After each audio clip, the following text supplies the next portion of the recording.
आज है 13 अगस्त 1966 की घाटे क्लास। ओम शांति। बच्चों को बाप आए हैं श्रीमत देने के लिए और समझाने के लिए।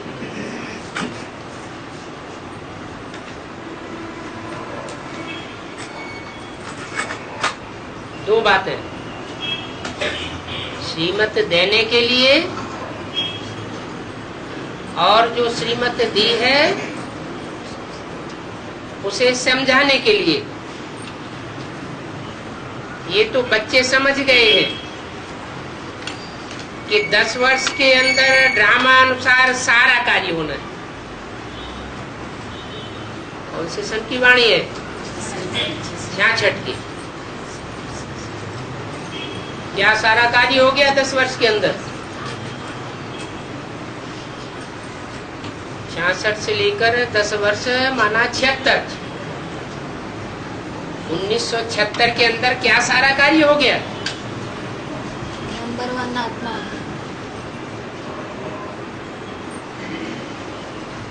सारा कार्य होना है, बाकी 10 वर्ष रहे हैं इस रावणपुरी को फिर विष्णुपुरी बनाने में। 76 में विष्णुपुरी बन गई क्या? प्रैक्टिकल में तो नहीं बन गई, लेकिन दृढ़ता के आधार पर मन के संकल्पों में कोई आत्माएं तैयार हुई जिनके मानस पटल पर विष्णुपुरी का पक्का खाका खिंच गया। इसके लिए पहले भी बोलते चले आए, कृष्ण की तीरी पर बहिष्ठ दिखाते हैं, कृष्ण की लात में नरक दिखाते हैं। नरक को लात मारता है और नई दुनिया को तीरी में लेता है। बाप भी कहते हैं मैं तुम बच्चों को तीरी पे बहस्त लेकर के आया। तीरी माना हथेली, ये है बुद्धि रूपी हथेली। जरूर कोई आत्माएं थी 76 में जिनकी तीरी पर माना बुद्धि रूपी हथेली में नई दुनिया का पूरा खाका खिंच चुका था।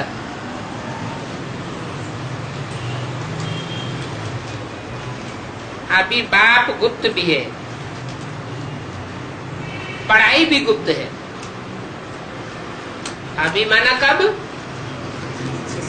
66 में।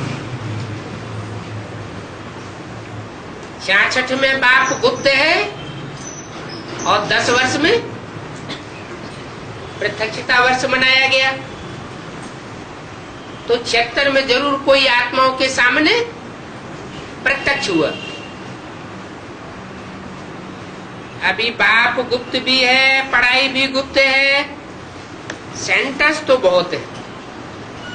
छोटे बड़े गांव में छोटे छोटे सेंटर्स हैं और बच्चे भी बहुत हैं। अभी बच्चों ने चैलेंज दी है और लिखना भी है। जब कोई लिटरेचर बनाना है तो उसमें तारीख लिखनी है। आज से यानी 1966 से 10 वर्ष के अंदर हम अपने इस भारत को स्वर्ग बना करके छोड़ेंगे।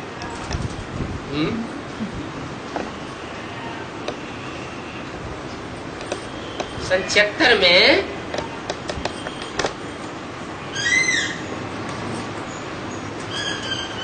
भारत को स्वर्ग बनाने के लिए घोषणा कर दी। तो भारत कोई जड़ के लिए बोला गया, जड़ जमीन के लिए बोला, या उस समय की जो 50-60 करोड़ आत्माएं थी उनके लिए बोला, या उन सारी भारतवासी आत्माओं की प्रतिनिधित्व करने वाली आत्मा के लिए बोला? आत्मा के लिए बोला या उसके शरीर के लिए बोला? आत्मा के लिए बोला। आत्मा सन 76 में ज्ञान की पराकाष्ठा से भरी पूरी हो जाती।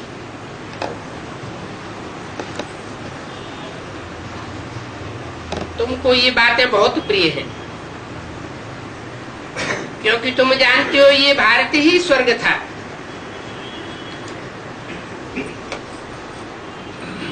उनको 5000 वर्ष हुए। भारत बहुत शानदार था, उनको स्वर्ग कहा जाता था। तुम ब्रह्मा मुखवंशावली को ही ये नॉलेज है क्या? भारत के बारे में 5000 वर्ष पहले क्या था और 10 वर्ष के बाद क्या होगा, ये तुम ब्रह्मा मुखवंशावली की बुद्धि में है। जो ब्रह्मा के मुखवंशावली है उनकी बुद्धि में ये बात नहीं है।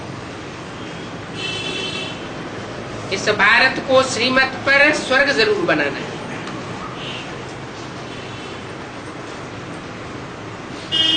सबको रास्ता बताना है और कोई भी खिटपिट की बात नहीं है। आपस में बैठ राय करनी चाहिए कि इन प्रदर्शनी के चित्रों द्वारा हम ऐसा क्या एडवर्टाइजमेंट करें जो अखबार में भी चित्र देवे। आपस में इस बात पर सेमिनार करनी चाहिए। जैसे कांग्रेस लोग आपस में मिलते हैं, राय करते हैं कि भारत को हम कैसे सुधारें। ये जो इतने क्रिश्चियंस आदि हो गए हैं उनको आपस में मिलकर के ठीक करें। कितने क्रिश्चियंस बन गए हैं, भारतवासी कन्वर्ट हो गए हैं।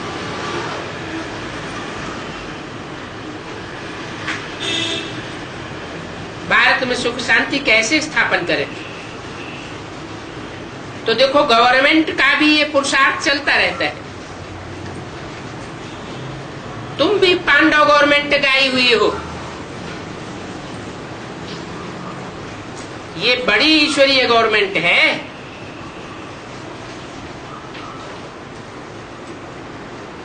पतित पावन बाप ही पतित बच्चों को बैठे पावन दुनिया का मालिक बनाते हैं।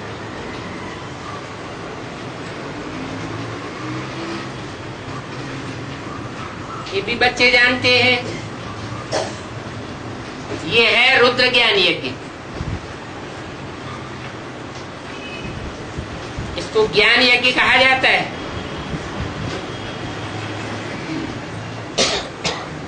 रुद्र कहा जाता है ईश्वर को।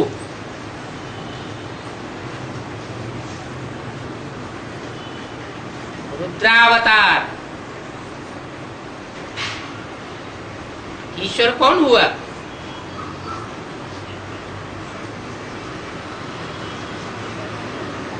दक्षिण भारत में अष्ट देवों के चित्र दिखाए जाते हैं। उनमें ईश्वर का चित्र, शंकर का चित्र दिखाया है। वो विनाशकारी बताया जाता है, सारी दुनिया का विनाश कराई देता है। तो रौद्र रूप धारण करने वाला हुआ ना।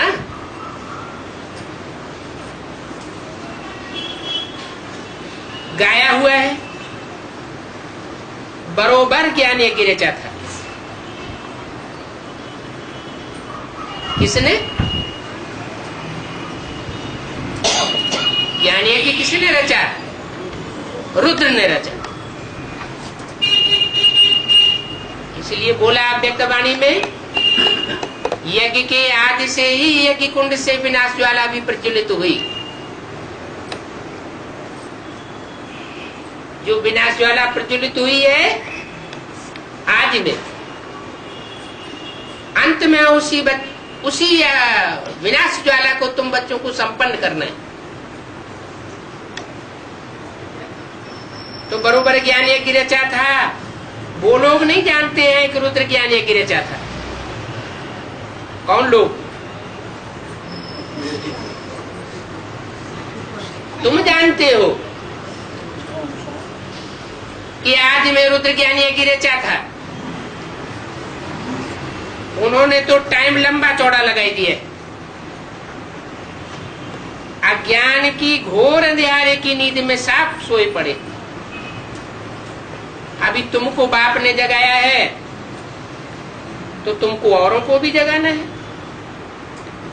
जो सोए पड़े हैं उनको जगाना है। ड्रामा प्लान अनुसार तुम जानते रहते हो इस समय तक एक एक ने कैसा कैसा पुरुषार्थ किया। जैसा पुरुषार्थ किया था कल पहले वैसा ही अभी भी करते रहते हैं।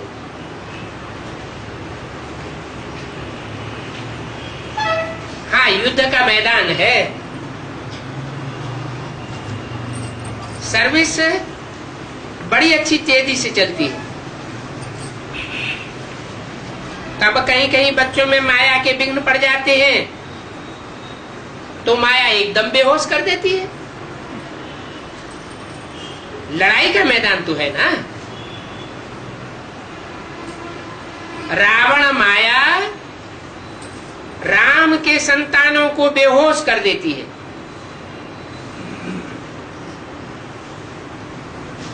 किसके संतानों को? राम के संतानों को। कृष्ण के संतानों को क्यों नहीं कहा है? कृष्ण के संतानों को नहीं कहा, राम के संतानों को बेहोश कर देती है। क्यों? कृष्ण तो खुद ही संतान बनता है। यज्ञ के आदि में भी पहला संतान था। नई दुनिया का आरंभ होगा तो भी संतान होगा। राम बाप को कहा जाता है।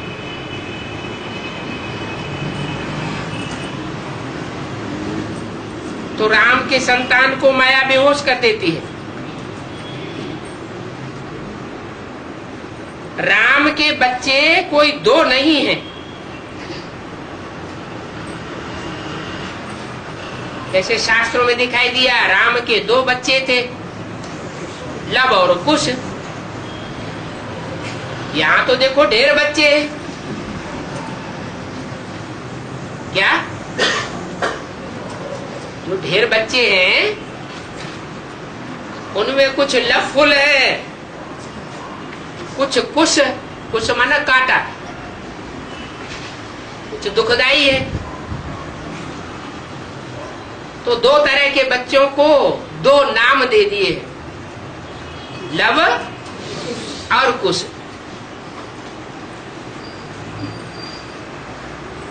तो देखो ढेर बच्चे हैं,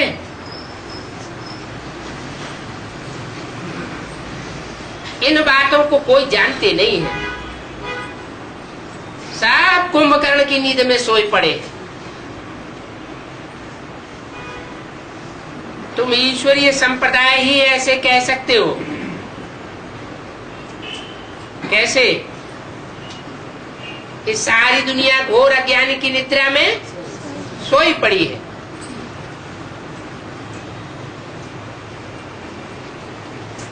जिनको ज्ञान सूर्य मिला है और जाग उठे हैं वो ही समझेंगे। इसमें एक दो को कहने की भी कोई बात नहीं है। तुम जानते हो हम केवल ईश्वरीय संप्रदाय है जो जागे हैं, बाकी सब सुन पड़े। वो ये नहीं जानते कि परम पिता परमात्मा आ गया है। वो क्या जानते हैं? वो जानते हैं कि आया था पहले कभी आया था, आकर के ज्ञान सुना के चला गया। तुम कहते हो नहीं, और धर्म पिताओं की तरह ईश्वर बाप आया राम गया राम बन करके नहीं जाता है। वो तो आता है तो पुरानी दुनिया को नई दुनिया बना करके जाता है, नरक को स्वर्ग बना करके जाता है।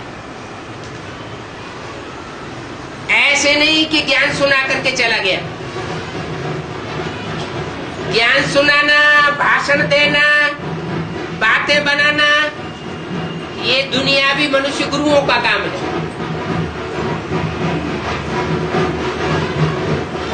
वो बातें बनाकर नहीं जाता है, काम करके जाता है। तो वो आ गया है, कब आ गया है?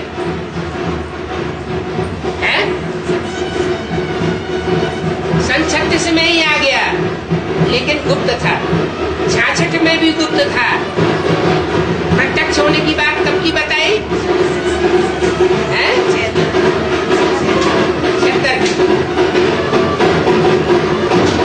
तो हमेशा गुप्त नहीं रहेगा।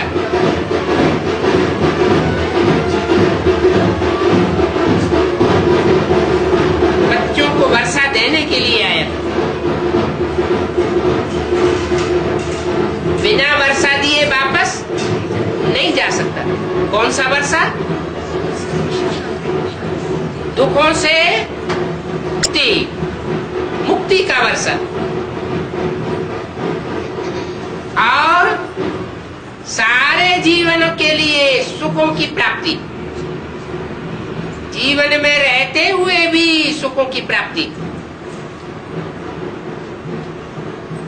आज की दुनिया में तो जीवन तो है, लेकिन ऐसे जी रहे हैं जैसे मरे हुए मुर्दे, जैसे टिकटी पर बंधे हुए पड़े हो। सबको बंधन लगा पड़ा है, कोई भी मुक्त नहीं है। तो बाप आते हैं मुक्ति और जीवन मुक्ति का वर्षा देने के लिए। जिस मकसद से आते हैं वो मकसद पूरा किए बगैर वापस नहीं जा सकते। तो ये बातें बिल्कुल भूल गए। देखो, बाप भारत में ही आते हैं और आकर के भारत को स्वर्ग का मालिक बनाते हैं। भारत स्वर्ग का मालिक था, अभी इस बात में कोई शक नहीं है। परम पिता का भी जन्म होता है। देखो, शिव जयंती भी मनाते हैं, किसका जन्म होता है? परम पिता का, जिसका पिता कोई नहीं होता। जरूर उसने आकर के कुछ तो किया होगा ना।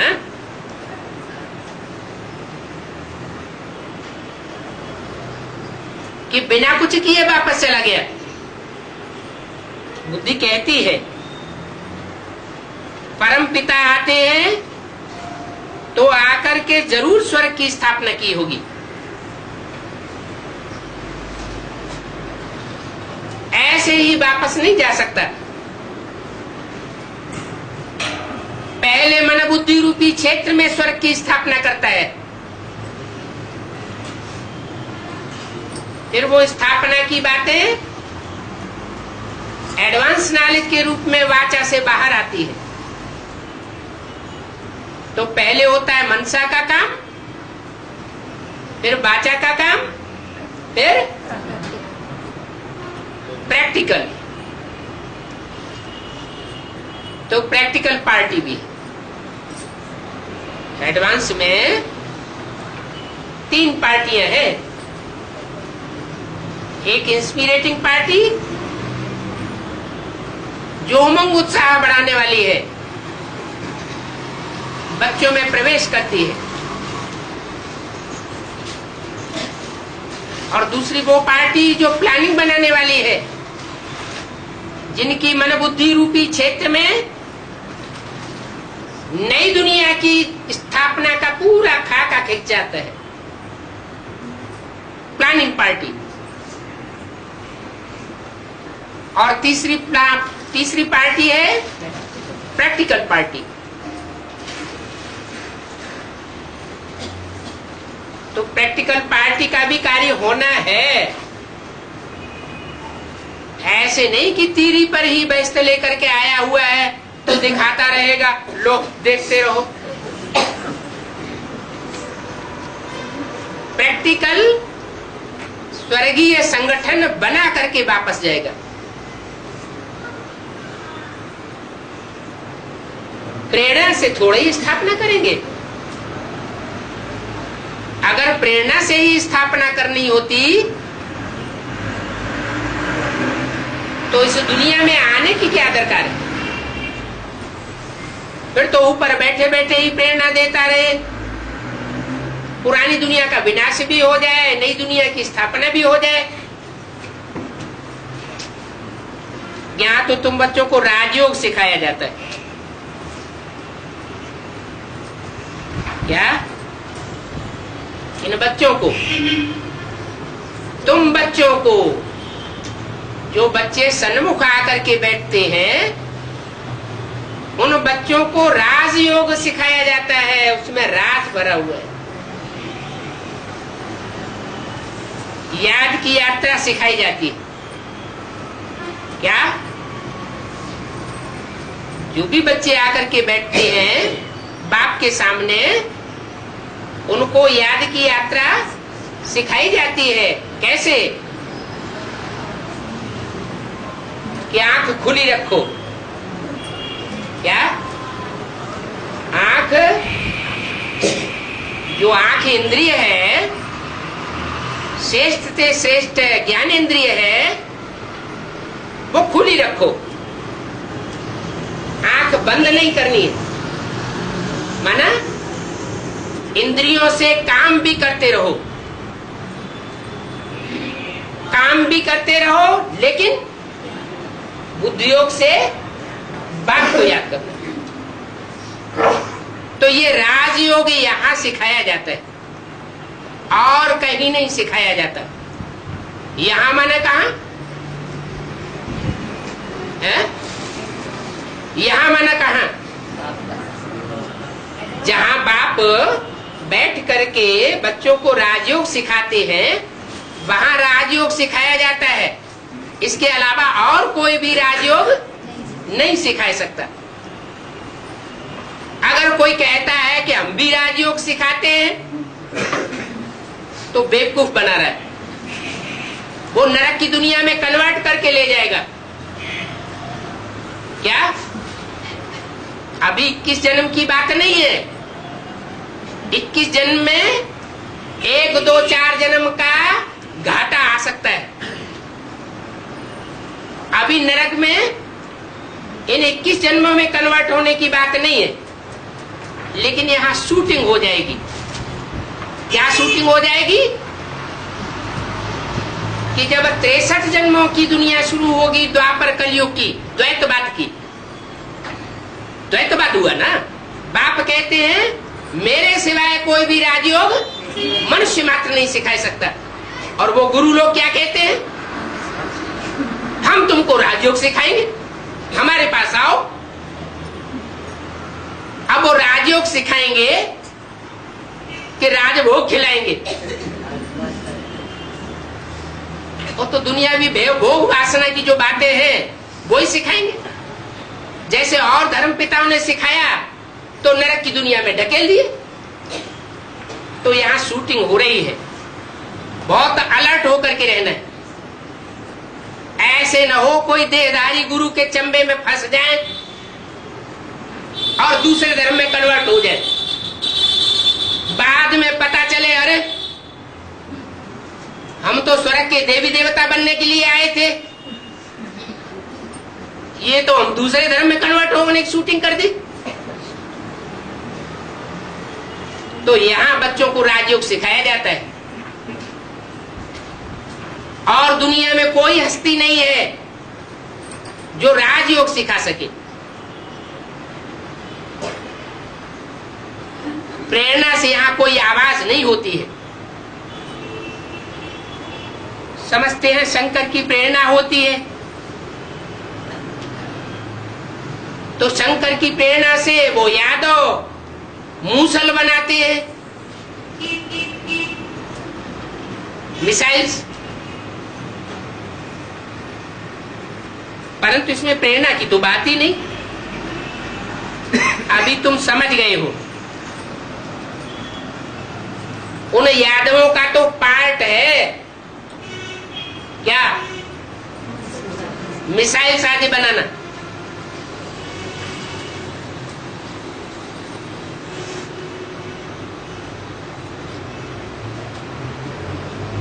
ड्रामा में ये मूसल बनाना नूद है,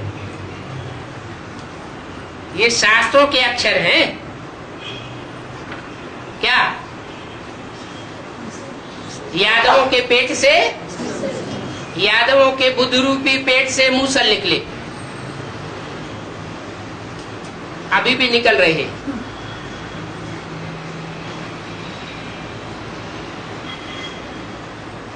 जो बेहद के यादव हैं ब्राह्मणों की दुनिया में, वो भी ग्लानि के बम तैयार कर रहे हैं, मूसल तैयार कर रहे हैं। और जो बाहरी दुनिया के हैं, हद की दुनिया के, वो हद के बम तैयार कर रहे हैं।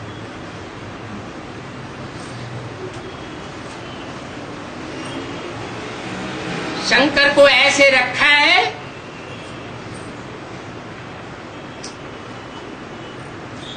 शंकर प्रेरणा से काम कराता है। ऐसे कहने वालों ने शंकर को चित्रों में ऐसे रखा है जैसे रावण को रखा है।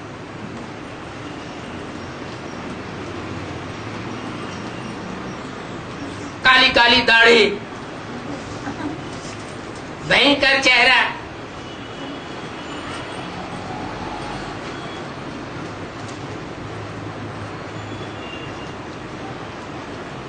जैसे टीवी पे वो दिखाते हैं ना चित्र, जो बच्चे देखते हैं कार्टून,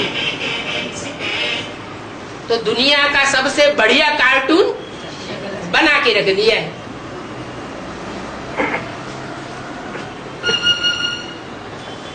ऐसा कोई आदमी होता है जो 5-5 सांप एक सर के ऊपर है, 2 भुजाओं में, एक गले में, एक कमर में चिपका के रखे।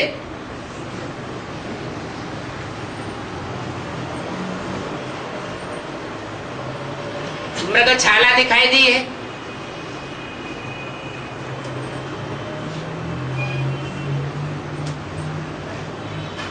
डमरू दिखाई दिए है, और देवताओं के बढ़िया बढ़िया वाद्य यंत्र।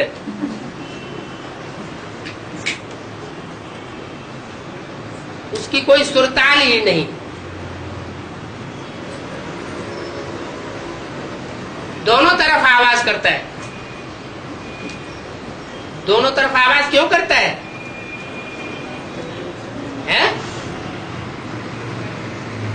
क्योंकि दोनों तरह के बच्चों की पालना करनी है। लव कुश 2 बच्चे दिखाई है ना,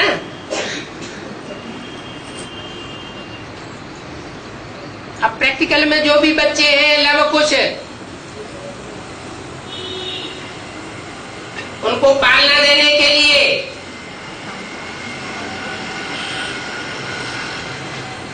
राइट साइड में भी बाजा बजाना पड़े और लेफ्ट साइड में भी बाजा बजाना पड़े।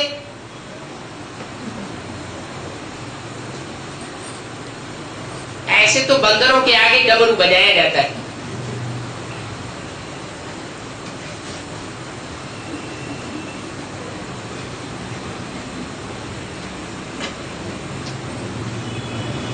तो डमरू अभी बज रहा है।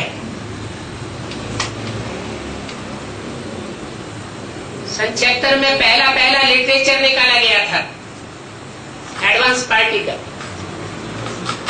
उस पहले लिटरेचर का हेडिंग भी दिया गया,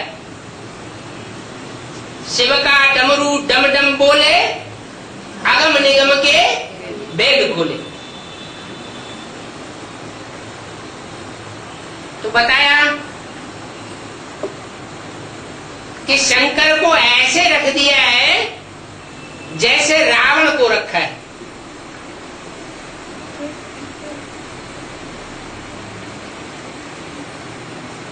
अब शंकर तो सूक्ष्म वतन में है,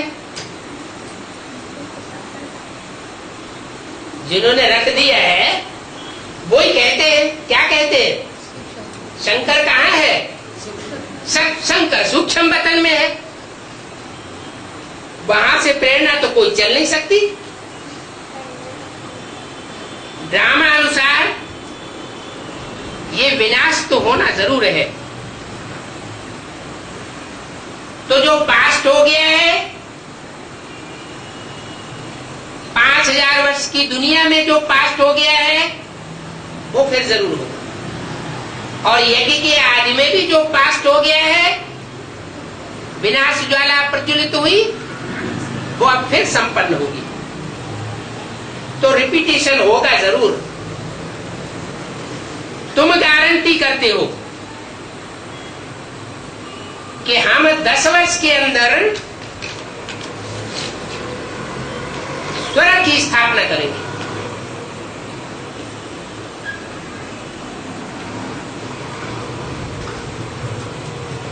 तेरे 866 की वाणी का दूसरा पेज। ऐसे स्वर्ग की स्थापना करेंगे जहां एक धर्म होगा। क्या? एक ही प्रकार की धारणा होगी, 2 प्रकार की धारणाएं नहीं होंगी। एक व्यक्ति की धारणा हो कि एक शिव बाबा ही राजयोग सिखा सकता है, और दूसरे की धारणा हो नहीं, इतनी बड़ी दुनिया को एक शिव बाबा ही कैसे राजयोग सिखाएगा, और भी तो होने चाहिए। तो 2 प्रकार की धारणाएं हो गई ना।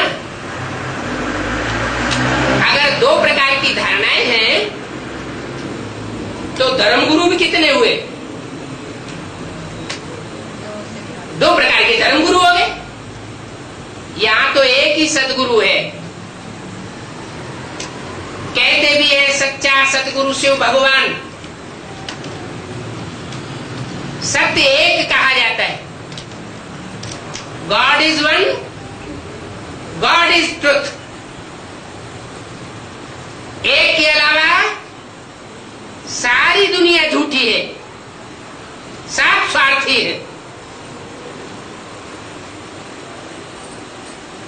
अपनी भड़ास पूरी करते हैं,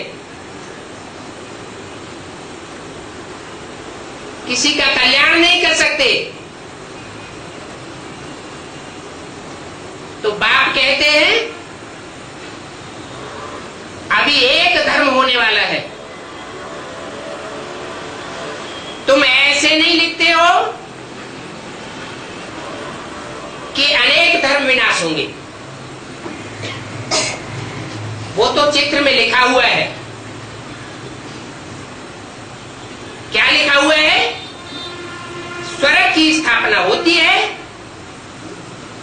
जब स्वर्ग की स्थापना हो जाती है तो दूसरे धर्म होते ही नहीं, तो जरूर सब विनाश हो जाएंगे। क्या? कई की स्थापना होती है? स्वर्ग की। स्व माने आत्मा, और गा माने गया। जब बच्चे आत्मिक स्थिति में स्थित हो जाएंगे तो अनुभव करेंगे, इसी दुनिया में अनुभव करेंगे नरक की दुनिया के बीच स्वर्ग का वर्षा अनुभव करेंगे। और जब स्वर्ग का अनुभव करेंगे, देवता धर्म की स्थापना का अनुभव करेंगे, तो उनकी मन बुद्धि में ये बात पक्की हो चुकी होगी कि आप मुए मर गई दुनिया, और धारणाओं से बुद्धियों का हट जाएगा, कोई में आस्था नहीं रहेगी, सिर्फ एक की बातों में आस्था रहेगी। बाकी शंकर आदि की कोई इसमें बात नहीं है कि सब धर्मों का विनाश कराए देते हैं। परंतु चित्र है, चित्र है, तो चित्र किस बात की यादगार होती है? जरूर ऐसा कोई चरित्र बजाया होगा जो सब धर्मों का विनाश हो गया होगा। करते नहीं है, लेकिन चरित्र ऐसा बजाते हैं कि सब धर्मों का विनाश हो जाता है। मानवीय जो भी धर्म है, जो भी धारणाएं हैं गड्ढे में ले जाने वाली, उनका विनाश हो जाता है। गाया हुआ है तो समझाया भी जाता है। ब्रह्मा द्वारा स्थापना, काई की स्थापना? ब्रह्मा द्वारा ब्राह्मण धर्म की स्थापना,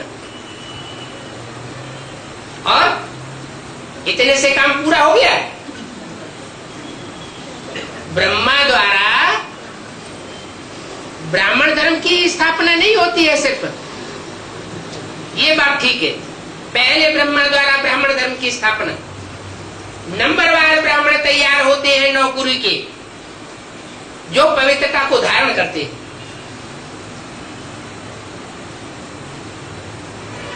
और उन ब्राह्मणों को शिक्षा दे करके ब्राह्मण से देवता बनाया जाता। तो ब्रह्मा द्वारा स्वर्ग के गेट खुलते हैं। वो दाढ़ी मूछ वाला ब्रह्मा द्वारा नहीं, वही दाढ़ी मूछ वाला ब्रह्मा शरीर छोड़ने के बाद जब कोई नारी चोले में प्रवेश करता है तो जगदम्बा के रूप में संसार में विख्यात होता है।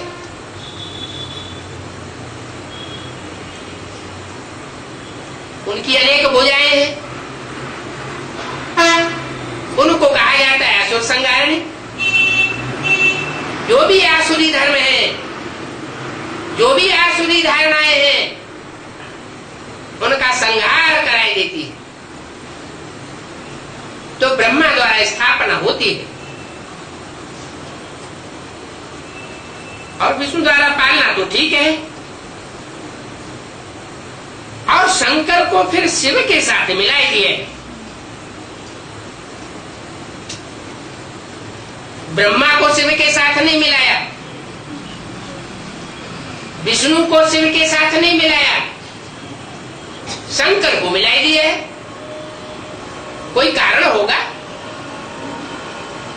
और 33 करोड़ देवताओं को शिव के साथ क्यों नहीं मिलाया? शंकर को ही क्यों मिलाया? शिव के साथ शंकर का नाम क्यों मिलाई दिया? शिव का नाम पहले रख दिया, शंकर का नाम बाद में रखा। अरे त्रिदेव हैं तो तीनों ही देवताएं शिव की संतान तो है ना।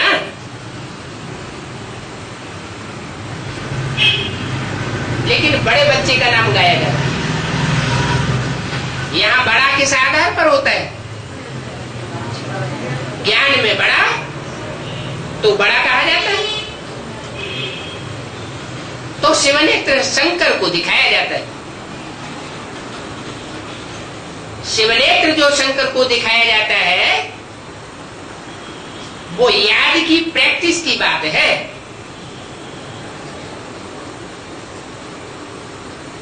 याद में इतनी ताकत आ जाती है कि शिव की याद से वो अनिष्ट का विनाश भी कराता है या निमित्त बन जाता है और विश्व का बादशाह भी बन जाता है।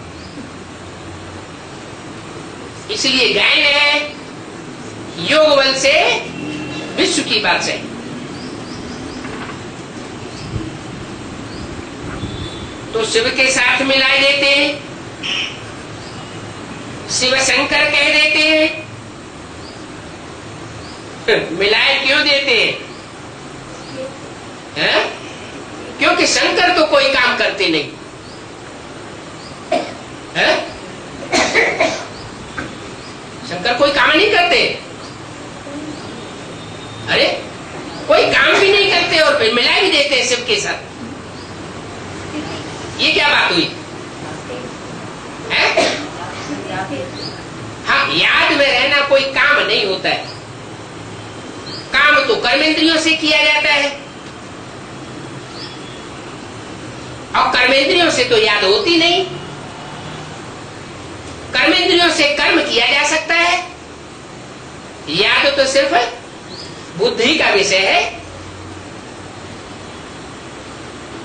तो शंकर कोई काम नहीं करते, अकर्ता कहे जाते, और शिव भी कोई काम नहीं करते।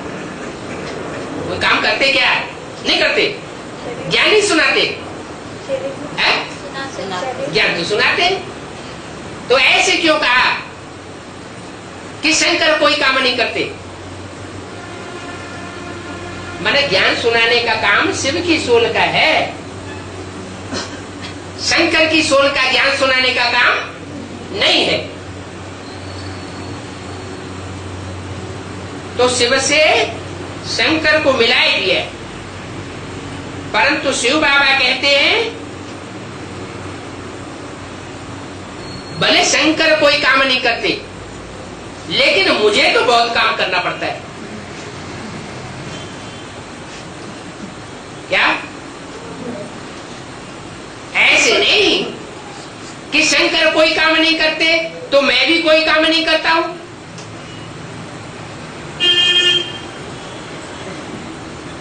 शिव के साथ शंकर की सोल मिक्स जरूर कर दी है नाम के रूप में, लेकिन काम एक का है। इसलिए बोला है देव देव महादेव कहते हैं, वो भी मैं हूं। कौन? शिव ये पार्ट बजा के दिखाता है उस तन के द्वारा, देव देव महादेव। नहीं तो वो आत्मा और भी जन्मों में तो थी, उसको तो अमर कहा जाता है। देवताओं के बीच में अमर है, अमर पार्ट बजाने वाला। एक ही रूप है, साकार रूप है। यादगार में जिसकी साकार मूर्ति बनाई जाती है, जिसके लिए गायन है, वो कभी मरता नहीं। किसी ने उसको जन्म नहीं दिया, वो कभी जन्म नहीं लेता। 33 करोड़ देवताओं का जन्म दिखाया जाता है, मृत्यु दिखाई जाती है, लेकिन शंकर का जन्म और मृत्यु नहीं दिखाते।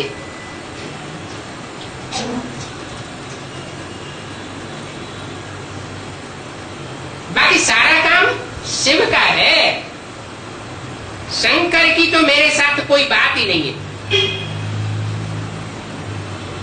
है? क्या? मेरे साथ तो कोई बात नहीं। मेरे माने किसके? शिव वाली आत्मा के साथ शंकर की कोई बात नहीं। वो तो सूक्ष्म वतनवासी आकारी है, सूक्ष्म मनन चिंतन में मस्त रहने वाला है। जैसे लोग भांग घोटते हैं ना, तो भांग पीने वाले अपने ही नशे में मस्त रहते हैं, आंखें चढ़ जाती, तो वो तो अपनी मस्ती में मस्त है, सूक्ष्म बदलवासी है। मैं तो इस साकार में आकर इन द्वारा, किन द्वारा, इस साकार में आकर, माने कोई एक साकार है और इन द्वारा, इन माना राम और कृष्ण, दो सोल, राम की सोल के द्वारा और कृष्ण की सोल, इस साकार में आकर इन द्वारा स्थापना का कार्य करता हूं। शंकर का तो इतना पार्ट है नहीं है? इतना पार्ट नहीं है, तो कुछ न कुछ है तो जरूर। इतना नहीं है जितना शिव का है, जितना ब्रह्मा का है, लेकिन कुछ है। तो शंकर की पूजा करके मनुष्य क्या करेंगे?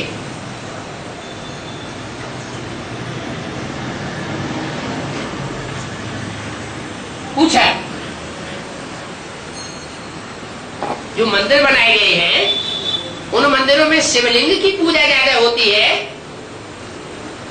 या शंकर की मूर्ति की ज्यादा पूजा हो रही है? शिवलिंग की पूजा गांव गांव में हो रही। विदेशों में भी खुदाइयों में शिवलिंग मिले हैं।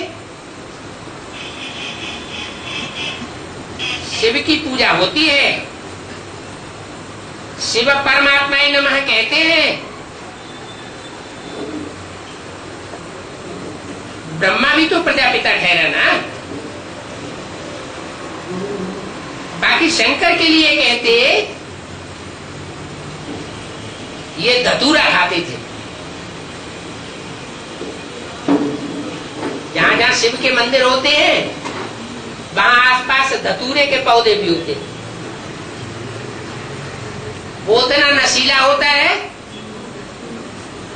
कि 10-5 पत्ते रात में खा करके सो जाओ तो सवेरे को कपड़े वपड़े सब उतार के पागलों की तरह घूमते फिरे। और उसका जो फल होता है, जो शिव पर चढ़ाया जाता है, उसके बीज तो बहुत ही नशीले होते हैं।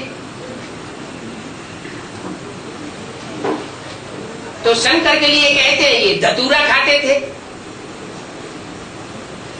जो धतूरे का फल होता है वो जब पक जाता है तो उसके अंदर बीज काले काले रंग के होते हैं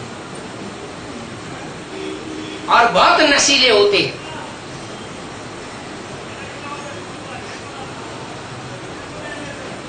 तो क्या खाता था? धतूरा खाता था। जैसे कि इनका कोई रियल पार्ट नहीं है। क्या कैसा पार्ट है?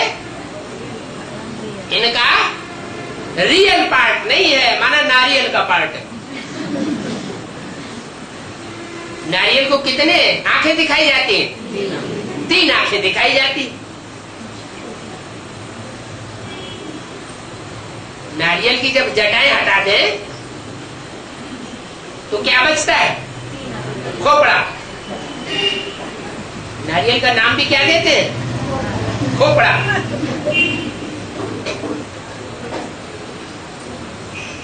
शिव के मंदिर में या देवी के मंदिर में जब जाते हैं तो नारियल को ले जाते हैं। क्या करते हैं? धार से फोड़ते हैं।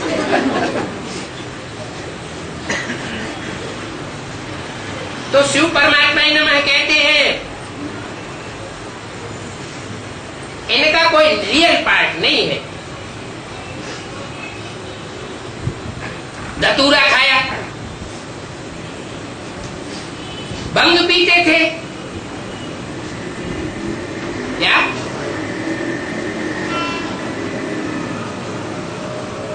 एक एक जो फल होता है ना धतूरे का, उसमें बाहर बहुत कांटे होते हैं, अंदर काले काले बीज होते हैं, तमो प्रधान। काला माना तमो प्रधान बीज। तो धतूरा खाता था, भंग पीता था। भांग जो है वो सिर्फ एक प्रकार के पौधे के पत्तों से ही नहीं बनाई जाती, उसमें 20 तरह की चीजें डालते हैं, तो उसका नाम पड़ता है भंग। भंग से बना है भंगी, भंगड़ी। ये सब शास्त्रों की कथाएं बनाई है। अरे अब शास्त्रों की कथाएं बनाई है तो उनका बखान क्यों कर रहे हैं मुरली में? शास्त्रों की कथाएं जो झूठी है, जिनमें कोई सार ही नहीं है, उन बातों का जिक्र भगवान के मुख से क्यों होता है? भगवान तो कहते हैं मैं शास्त्रों का सार सुनाता हूं, माना और विस्तार की बातें नहीं बताता हूं शास्त्रों की, मैं सार की बातें बताता हूं। तो कहते हैं ये सब शास्त्रों की कथाएं हैं। तो जो भी कथा कहानियां हैं, यादगार त्योहार आदि हैं, वो किस समय की यादगार है? इस संगम युग की यादगार है।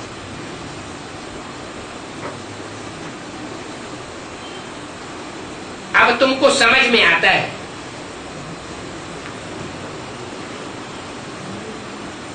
क्या? तुमको ये बात समझ में आती है कि शंकर का इतना पार्ट नहीं है जितना शिव का है, या जितना ब्रह्मा का है, या विष्णु का है। सबसे बड़ा पार्ट है शिव का, ब्रह्मा का और विष्णु का। ब्रह्मा सो विष्णु, विष्णु सो ब्रह्मा। ये तो बड़ी गुह्य बात है। क्या कि जो ब्रह्मा है, बड़ी मां है, जगदम्बा है, वो क्या बनती है? विष्णु का रूप बन जाती है। और जो विष्णु है वो ब्रह्मा का रूप बन जाते हैं। माने दोनों आरस परस हैं। जब प्रत्यक्षता होती है तो जगदम्बा माने ब्रह्मा और वैष्णवी शक्ति, दोनों के संस्कार मिलकर के एक हो जाते हैं। सेंसिबल बच्चों की बुद्धि में ये बातें झट आ जाती है। कितना टाइम लगता है ब्रह्मा से विष्णु बनने में? 1 सेकंड लगता है।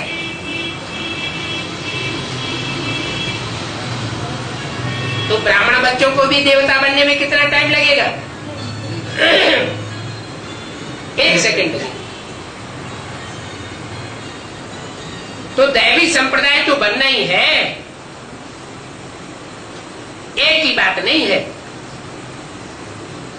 इन बातों को तुम बच्चे समझते हो। दुनिया में एक भी मनुष्य नहीं है जो समझे। बड़े लक्ष्मी नारायण का, विष्णु की पूजा भी करते हैं, परंतु उनको ये पता नहीं है कि विष्णु फिर लक्ष्मी नारायण बनते हैं। विष्णु के 2 रूप लक्ष्मी नारायण है। वो क्या अर्थ समझते हैं इसका? एक लक्ष्मी, विष्णु के 2 रूप माने एक लक्ष्मी एक नारायण। लेकिन नहीं, विष्णु के 2 रूप माना राम का जन्म दिखाते हैं शास्त्रों में, तो भी कहते हैं विष्णु ने अवतार लिया। और कृष्ण का जन्म दिखाते हैं तो भी क्या कहते हैं? विष्णु का अवतार, विष्णु ने कृष्ण का रूप धारण किया। तो राम कृष्ण और उनकी सहयोगिनी शक्तियां, ये चारों आत्माओं का जो संस्कार स्वभाव का मिश्रण है, एक ही कार होना है, वही विष्णु के रूप में प्रत्यक्ष होते हैं। तो दो रूप लक्ष्मी नारायण है विष्णु के। इसलिए त्रिमूर्ति के चित्र में जो पुराना चित्र बाबा ने बनवाया था साक्षात्कार से, उसमें हिंदी के चित्र में नीचे लिखा हुआ है लक्ष्मी नारायण और राम सीता, चार आत्माओं का नाम दिया हुआ है। बाद में सन 66 में ही गुजराती में और अंग्रेजी में जो चित्र छपाए गए, उनमें से वो शब्द राम सीता का हटा दिया गया, सिर्फ लक्ष्मी नारायण रह गया, क्योंकि उनकी बुद्धि में यही था कि एक ही पेड़ है जो विष्णु का रूप है। तो विष्णु के दो रूप लक्ष्मी नारायण हैं जो नई दुनिया में राज्य करते थे। बाकी चार भुजा वाला कोई मनुष्य नहीं होता है। ये चार भुजाएं तो सहयोगी की निशानी है। किसकी सहयोगी है? शिव की सहयोगी। भुजाएं हैं तो भुजाओं को चलाने वाला भी जरूर कोई होगा। चार भुजाएं दिखाई गई है तो चार भुजाओं को चलाने वाला कौन? शिव, शिव बिंदु, जिसको कहते हैं शिव शंकर। और चार आत्माएं कौन? भुजाओं के रूप में है। ब्रह्मा के साथ सरस्वती नहीं, और पार्वती जगदम्बा। ये चार आत्माएं चार भुजाओं के रूप में है। इन चार भुजाओं को संचालन करता प्रैक्टिकल में शिव शंकर भोलेनाथ।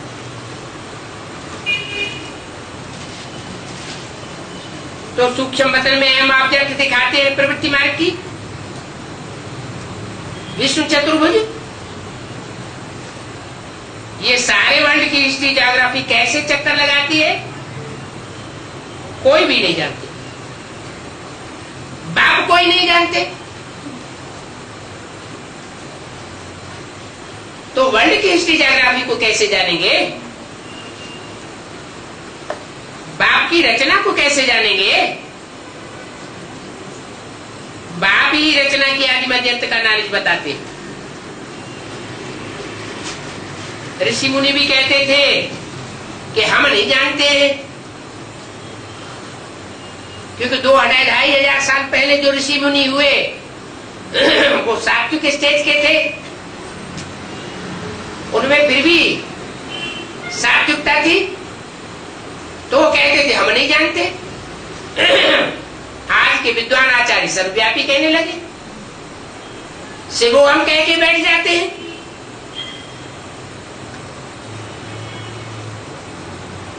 तो प्राचीन ऋषि मुनि कहते थे नेति नेति, हम उसके आदि मध्यंत को नहीं जानते, क्योंकि बाप को जान जाए तो रचना के आदि मध्यंत को भी जान जाए।